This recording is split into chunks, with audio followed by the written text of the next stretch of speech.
Hey everyone, Spicy Toast Gaming here. Hope you're having a great day. Hope this video can make it a little bit better. Today we'll be breaking down our Viktor guide, so let's just get right into it. So let's start off with the cards. He's a 4-cost P&Z champion with a 2/4 stat line and augment. So when you play a created card, grant me 1 power. Pretty good, not that expensive. You can get him in the fairly early game. There's also a lot of builds you can do to get him on the board round 1. Very, very solid. Stat line's not terrible, very defensive, which is solid for you, especially since you can scale up with that augment.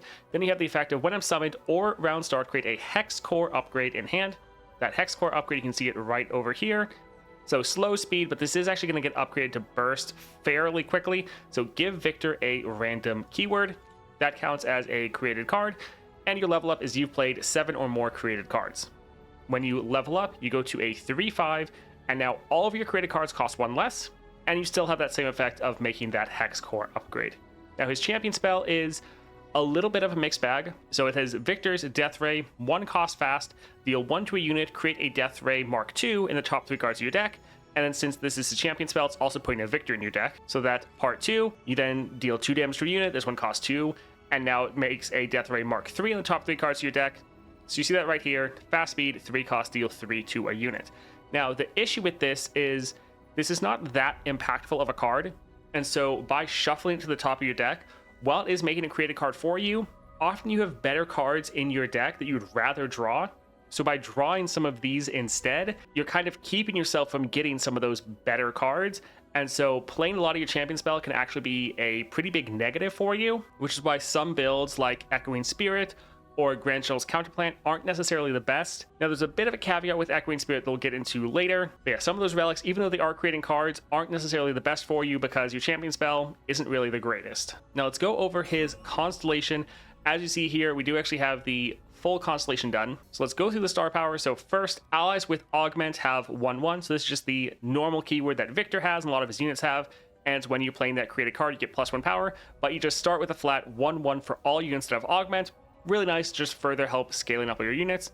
Now if you're 2-star +1 starting mana, when you summon a created unit, grant it that augment. So it now is going to start with an extra 1/1 and can further scale up.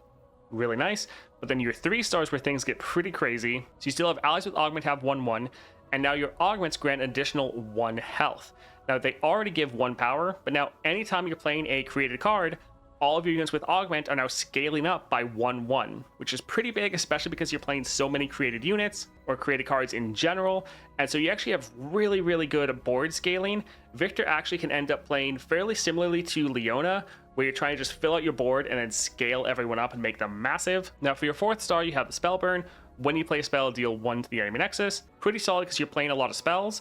Also, this makes it very easy to get Viktor on the board turn 1 with a Plunder Relic with that cost reduction, because you get Plunder off super easy.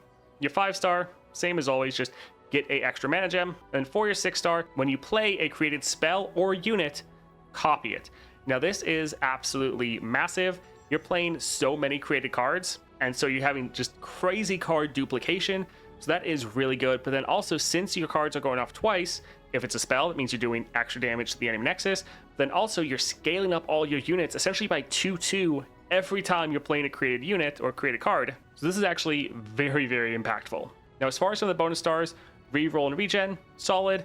Support champs have tech evolution, so they get that augment to become tech, so they're going to have those extra stats and be able to scale up even more. Your Forge Chief has bounty board, so last breath, summon a random 1-cost unit from your regions. So when this dies, you get a created unit.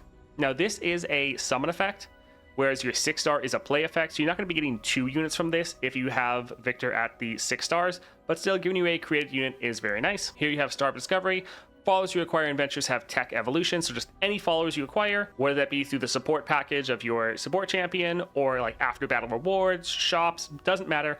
Any followers you acquire get that tech evolution. Next, we have your Hex Core upgrades. This is what Viktor is generating every single round. Gets that hand sensor, so it's just buffing up your top deck, giving you even more scaling. And so that's it for the bonus stars. Not really anything too crazy here, but just nice that you're helping pretty much all of your units get that tech evolution, so they're all going to have that great scaling. Now, taking a look at your starting deck, so you have the Forge Chief right here, strike, refill 1 spell mana. This has the Challenger, which works out pretty well since, remember, from the Constellation, this gets that on death effect. So being able to use this with the Challenger to make sure this unit dies to get that created unit can actually be pretty good. Also giving you some more spell mana.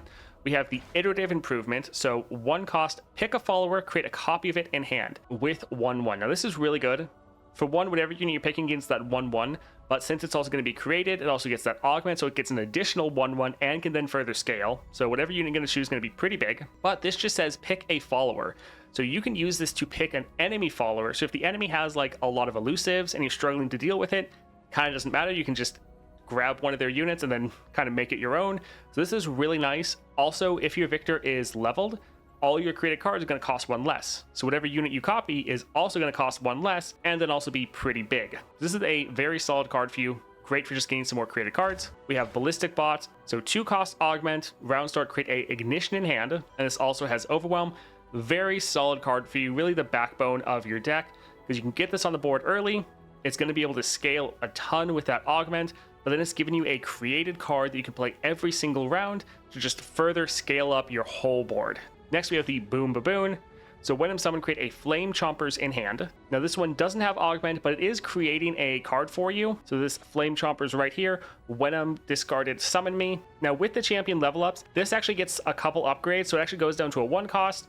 Since this is a created card, it's also going to get that augment, so it can scale and it's going to be bigger. This card, while it doesn't have the augment, it is making a cheap unit for you to play. Next, we have Clump of Wump. This gets the tech evolution. When someone create a Mushroom Cloud. So solid card that has that ability to scale with the augment, but is also just giving you a created card to play. You don't really care about the Mushroom Cloud, really, but just the fact it's a created card. So by playing this, you're giving your whole board 1/1 or 2/2 if you have Victor at 6 stars. And that's really a theme with Victor and a lot of the created cards. It kind of doesn't matter the effect of the created card, even if it's kind of a trash card that's probably not going to do anything. The fact it's still triggering all of your effects about created cards, like buffing up your whole board, makes it still worth playing, even if the card effect itself isn't really that good. Next then we have Aftershock. So 5 damage with that charging sigil, burst speed, and it's either dealing damage to a unit or destroying a landmark. So some nice flexibility there for trying to take out annoying landmarks. This can be solid removal, but as you go higher up in the nightmares, honestly the 5 damage isn't really enough to kill most targets,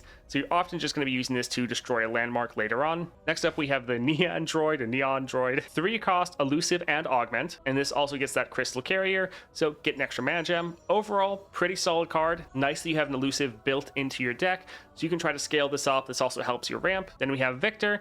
And then last up, we have the Mechanized Mimic. Now, normally you are going to cut this card just because it's a little bit too expensive, but 5 cost, 3/4, augment, and has that attune. So when someone create a prank in hand, and the attune also gives you 1 spell mana. Now the prank, again, created card, so great for scaling up your units. Attack, grant me all keywords on allies. So this unit is just able to get a bunch of keywords, especially because your Victor should be getting a ton of keywords from all of his hex cores. So then this unit can be absolutely massive.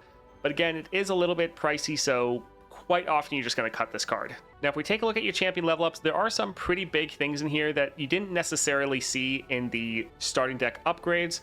Like for one, we have the fact that this hex core upgrade that you have gets upgraded with stopwatch, so it goes to burst speed. So you can now play this even if the enemy tries to attack. You just immediately use this as a created card to try to buff up your units and give Victor a keyword. And then as you can see here, that Flame Chompers gets that ancient coin, so it goes down to a 1 cost, which really helps it make it much more playable. All the other upgrades in your champion level ups here, we already saw in the starting deck. So let's move on and talk about some builds. So for your common relics, pretty simple and straightforward. If you're trying to level them up quickly, you want to go for a Cosmic Blessing, obviously, because that's really going to help you out. If you aren't trying to level up very fast, though, you can always go for a Lost Chapter, not bad to refill your spell mana, or going for a Chameleon's Necklace can be pretty good because it's creating 2 copies of your Victor in your deck, so that when you play him, it's going to count as a created card. So just helping him level up a little bit faster also makes you more likely to draw him, because as you're leveling him, you're not going to get guaranteed draw at the start of the game. Or you can just go for some extra rerolls to try to make sure you get some of the right powers, especially any that are going to help you with your created cards. So that would also be a pretty solid option for you. Now, as far as rare relics, if you want, the Voidboard Carapace can be pretty fun. evolve, you'll be able to trigger that very easily. Then when any unit dies, grant me its keywords. So if you just want to go full on keywords for Viktor, that can be a fun one to go with. Troll King's Crown, this one is actually going to be very good since you have so much massive scaling from your star powers, especially your 3 and 2 star. You really want your units to be able to use and leverage that extra stats to end the game. So making sure your units get that overwhelm, really nice. So Troll King's Crown is pretty solid for you. And then the Beast Within, the epic version, also very good if you have it. Scourge's Stash, also really good. You can get that Plunder off super easy if you have him at the 4 stars. So being able to drop him turn 1 can be very nice. So Scourge's Stash is definitely one to consider. Grand General's Counterplan, we talked about this a little bit earlier. I don't think it's worth getting because it's just giving you a bunch of your champion spell, and honestly, your champion spell is not really good. It's just going to clutter the top of your deck with a bunch of cards you don't really want. So even though this seems like it might be a really good synergy, this is giving you a created card every single round, I don't really think it's worth using, sadly. Succubus Brand, this one can be a little bit cheesy, but fun. So 1/1, and when I kill a unit, summon a random husk. Now, Viktor isn't going to be as good at killing enemy units. Normally, you can get like Challenger on him, so he still can do it, but you won't be able to trigger this as much. But that random husk, since it's going to be a created unit, it's going to get that augment, so it can further scale up. And then when you have a unit kill it, it's going to get all those extra stats. It's not really an optimal build at all, but can be kind of a cheesy, fun build to go with. Blade Rack, similar to the Overwhelm from the Troll King's Crown. This can be really nice just to make sure all your units are taking the best trades possible. And you're maybe dragging some units aside so your bigger units can get that free attack in. I still think the Overwhelm is better, but if you don't have that, this could be a decent alternative. Hymn of Valor, when someone create a redoubled Valor in hand, it costs 3. This is actually excellent for you. For one, this is going to be a created card, so triggering this is buffing up all your units, but if you have them at 6 stars, this is then going to go off twice, so you're able to just give a unit massive amounts of stats, and this can be something you can really build around, and this is actually a very good rare relic for you. Dreadway Chase Gun, this actually can be pretty good for you, because when someone create 2 warning shots in hand, so these warning shots are going to be 2 created cards. And so essentially when you drop Viktor, you get 2 created cards. You can play them both, dealing damage to the enemy nexus, but then you're buffing up all of your units by 2/2, or if you're at 6 stars, 4/4. So in addition to their normal effects and the fact that they're helping your Viktor level up, they're also just buffing up your whole board a pretty sizable amount. So throwing on 1 set of Dreadway Chase Guns is pretty good. Also, the Crown Guard Inheritance when level up Rally. Putting these both together can be pretty good, especially if you also throw in like the Troll King's Crown, because then you have Viktor, all units have Overwhelm. When you drop him, you get 2 created cards, you're buffing up all your units by 2/2, and it's very easy to choose when Viktor levels up, because his level up is you've played 7 or more created cards. So you're going to choose when you play that card in order to level him up, so you can really plan out your rally, and you can just leverage this to do massive damage and do a pretty good combo in the early game. So for a pretty solid rare relic build, I would actually go for this right here. I think this is going to work out well for you, especially in your like mid to somewhat early game where Viktor can kind of struggle while you're leveling him up. Now, Corrupted Star Fragment, you often don't really want to run with this. It can be fine to make your Viktor absolutely massive, but normally with Viktor, you want to keep all your units alive and scaling up through that augment, so killing your units and replace them normally isn't really the best for you. Condenser can be a bit of fun. Support, create a 1-cost, 1/1 copy of my support ally in hand, so it's great to turn your unit into a created card. But again, normally with Viktor, you're getting to a full board, and then you don't want to play any more units. You just want to keep scaling them all up, so quite often this is going to end up being a little bit useless for you. Now, Chemtech Duplicator, this is very good. When you play a spell, if you have 6 more mana gems copied with the same targets, obviously that's going to be fantastic for you. You'd also pair that with Archangel Staff to make sure you have the extra mana to play some spells, and even going for the Arcane Comet, round start, create a Fallen Comet in hand. Once you level, this is going to cost 1 less, gives you some great removal, and since it counts as a created card, again, it's buffing up all your units with that augment. So if you want a more late game spells focused deck, this is another rare relic build you could go for. Now let's get into epic relics. Up first, Beast Within. Kind of mentioned it earlier, but this is really nice just for making sure all your units have that overwhelm. So very good and simple relic. You kind of just throw on into any Viktor build if you kind of have an open space or want a bit of a flex pick. This can be really nice for you. Stack deck, fine if you want to further scale up your Victor and all your units. Now, normally I think it's a bit better to focus on some of the relics that give you created cards, because that's actually going to buff your units up more. But for some longer adventures, this one can be okay. Spellweavers, I do actually like this one quite a lot. So power, when you gain the attack token, create a random spell that costs 2 from regions in hand. It costs 0 and is fleeting. Now, the one downside is this is only when you get the attack token, so not every single round. But the fact that this is giving you a created card is really nice, because again, it kind of doesn't even matter what cards you get. As long as it's the cards you can play, it's contributing towards Victor's level up, and then it's also just buffing up all your units. And then if the spell is somewhat useful, great. But even if it's pretty much a useless spell, as long as you can play it, this is still actually feeling pretty good for you. And this is giving you a free spell that you can play to trigger your Spellburn, your 4-star, in order to get Viktor on the board if you pair him with any of the cost reduction relics. And speaking of the cost reduction relics, let's look at the Packed Powder. Plunder, I cost 2 less. Really like throwing this onto Viktor. Gives you a little bit of extra scaling because you're going to be damaging the enemy nexus pretty much every round from your Spellburn. So it just gives him even more scaling. And then when you pair it with Spellweavers, it means you can pretty much get Viktor on the board round 1 very reliably. And then another relic to throw on is the Perfect Hex Core. Now this is actually pretty much my favorite Viktor build. Not saying it's necessarily the best, but I really like this playstyle. Now this Perfect Hex Core, this is the Viktor Relic, so it comes in his Celebration bundle. Power, so this is always happening regardless if Viktor's on the board. Round start, create a Hex Core upgrade in hand, and now your Hex Core upgrades have stopwatch and can target any ally. So instead of just targeting and giving keywords to Viktor, you can now use this to give any of your units keywords. Again, can be solid to try to trigger that Packed Powder to make sure you get Viktor on the board as early as possible. Now, while this is giving you Hex Core upgrades every round, Viktor will also be doing that. So you're just getting an extra created card. It's helping your Viktor level up even more. And again, it's buffing up all of your units that have that augment, just giving you insane scaling. And remember, once you get him to 6 stars, all of these created cards are going to go off 2 times, buffing up all your units by 2/2. And overall, I think this is just a very fun and strong Viktor build. Taking a look at some other epic relics though. So we have Portal Pals. When someone create 2 random 7 or higher cost units from your regions, reduce its cost by my base cost. Not really an optimal relic, but it is created cards, and whatever you get is going to get reduced down by 4, and then also 5 if your Viktor is leveled. I think this can be, again, not necessarily optimal, but can be a lot of fun just to play around with if you want to drop some really big units. And again, these will get doubled if you have them at 6 stars. Oath of the Guardians, very similar. Play, shuffle 5 level 2 champions into your deck, double their stats, and draw one of them. These are also going to count as created, so they're going to get that augment, that extra scaling. And if you have him at 6 stars, they will be doubled. Let's finish though with talking about the Echoing Spirit. So I think before you have Viktor at 6 stars, I don't really think this is worth playing with.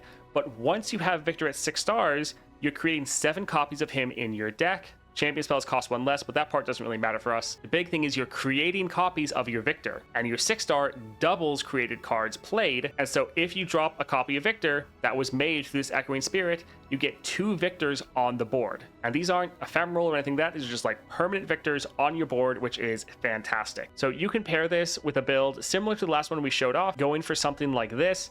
So you're able to try to get your Viktor on the board turn 1. When you play him, you get 2 copies of him. So both of those Viktors are each dropping a Hex Core upgrade. Then you're getting another Hex Core upgrade from your Perfect Core. So you're getting 3 of those every round.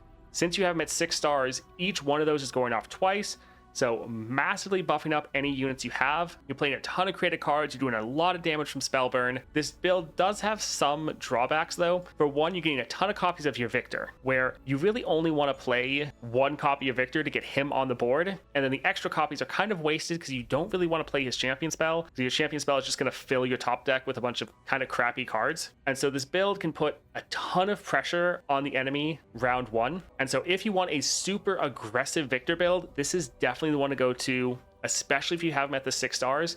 But you can run into an issue where after round 1, you pretty much play everything in your hand and then you lose a lot of momentum. Now, normally it doesn't matter because you're still able to end round 1. And so you're still able to absolutely annihilate the enemy. And also you can try to draft around this with getting a lot of cards that give you more created cards. You can hopefully not run out of things to play. But this is a very solid build if you have them at 6 stars.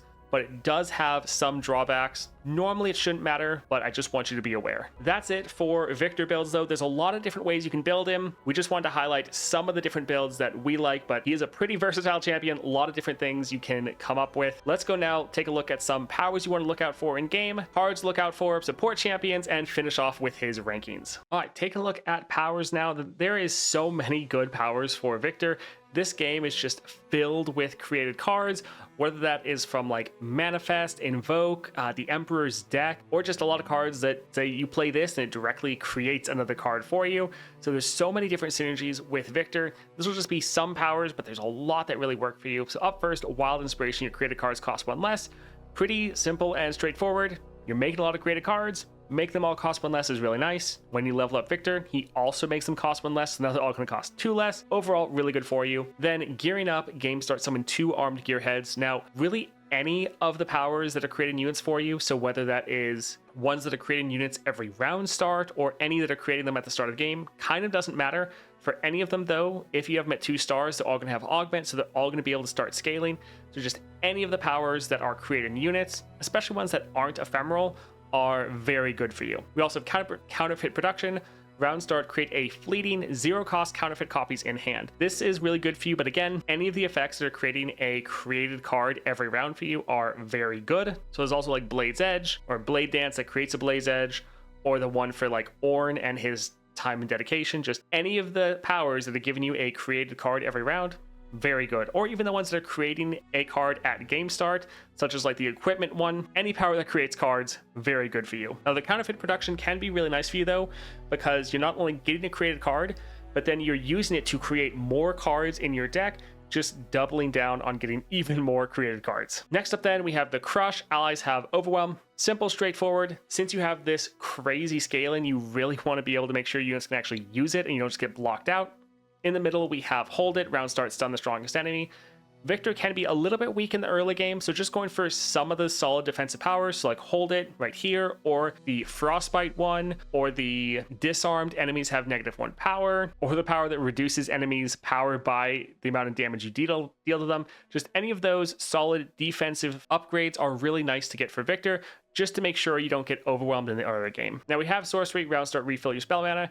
You are playing a lot of spells, so getting something like Sorcery or even Spell Slinger where your spells cost 1 less can be pretty solid for you. Last up then, we have Evolution. Allies have 1/1 for each keyword. Now this is going to be very solid for you because for one, a lot of units are going to have the augment keyword, so they're getting an extra 1/1. But then you Viktor, since he's stacking all those keywords, he is going to be absolutely massive. We also have the shield here. When you play a spell, heal 1. If it's elemental, heal 2. Again, Viktor can be a little bit weak in the early game, especially when you're leveling him up. So just having a little bit of extra sustain can really help you out, especially since you're normally playing a lot of spells. Fast deal, draw 1, give it fleeting. When you discard a card, create a copy of it in your deck. Now, Viktor can struggle with card draw, so making sure you get a little bit of extra draw every single round can really help that out. Now, taking a look at support champions, as always, not an exhaustive list, just some features you probably want to look for. Obviously, the first one, created cards. Now, created cards can be done in a lot of different ways. Again, you can have like an Invoke, a Manifest, a Reforge, or just having a card that says, when you do this, I make a created card. So there's a lot of different ways you can create cards, so just any champion that helps you with that is going to be great for you. And then also just cheap cards. Now, hopefully they're going to be cheap created cards, but really getting a support champion that's helping your early game and make sure that that's doing good is really going to help you out. So for some examples, we have Zoe, great, a lot of cheap cards, and then there are also a ton of created cards. That works really well. We also have Riven, pretty cheap units, and then she also has that Reforge mechanic, giving you, again, a bunch of created cards. And then last up, we have Heimerdinger, a little bit more on the expensive side, but he's able to create a bunch of cards and including a lot of units for you, and so you'd have a lot of synergies right there. Now let's go for some cards to look out for. So here on the left you see we have Vault Breaker. So give an ally 2 power this round and then create another fleeting Vault Breaker in hand. Now this also had the Tear of the Goddess, so it has -2 cost. I'll just quickly remove my webcam so you see that right there. So the extra copy you're going to get is also going to have that cost reduction. So this is just giving you a created card that's letting you essentially print a bunch of other created cards. Then if you get any other cost reduction on this, whether that's like Wild Inspiration, Viktor's level 2, or Spellslinger, you can just play this infinitely and just massively buff up all your units. So that can be pretty good. Trail of Evidence. So create in hand a random 2-cost card from your regions. It costs 0 this round. So again, great for just getting some more created cards. Chump Wump, when I'm summoned, create 2 Mushroom Clouds in hand. Again, created cards. Poro Cannon, to play, discard 1, create 2 Daring Poros in hand. So you're playing this card to get created units. Weapon Hilt, give an ally 2 power and reforge, so it's giving you, again, more created cards. And then Babbling Bandolier, when I'm summoned, create a Hungry Owlcat in hand. Just wanted to show you some examples of how there's so many different created cards in this game, and some of them, as you see here, are going to be giving you a created spell. Some are going to be giving you created units, and some it might give you a random card like the Trail of Evidence. Other ones tell you exactly what card you're going to get, but really you want any cards that's going to give you a created card, especially a created card that's either going to cost nothing or just going to cost like 1, which could potentially cost nothing because of Viktor's level 2. So anytime you're evaluating a card, if you see it is going to create you another card, it's definitely worth considering. Last up then, we have his overall rankings. So I think before level 20, he's probably around a C tier champion. He's not really the best when you first start leveling him up, but I think after level 20, he can go up to an S tier champion. Now, I think he's not quite at the level of like a Viego or Swain, but I think he's not necessarily too far behind. So really, if I was going to rate him in a tier list, I think he'd probably be around the bottom of S tier or maybe the very top of A. So really up there, he can scale really well with all of the created cards. As far as some pros, again, fantastic scaling, really, really good.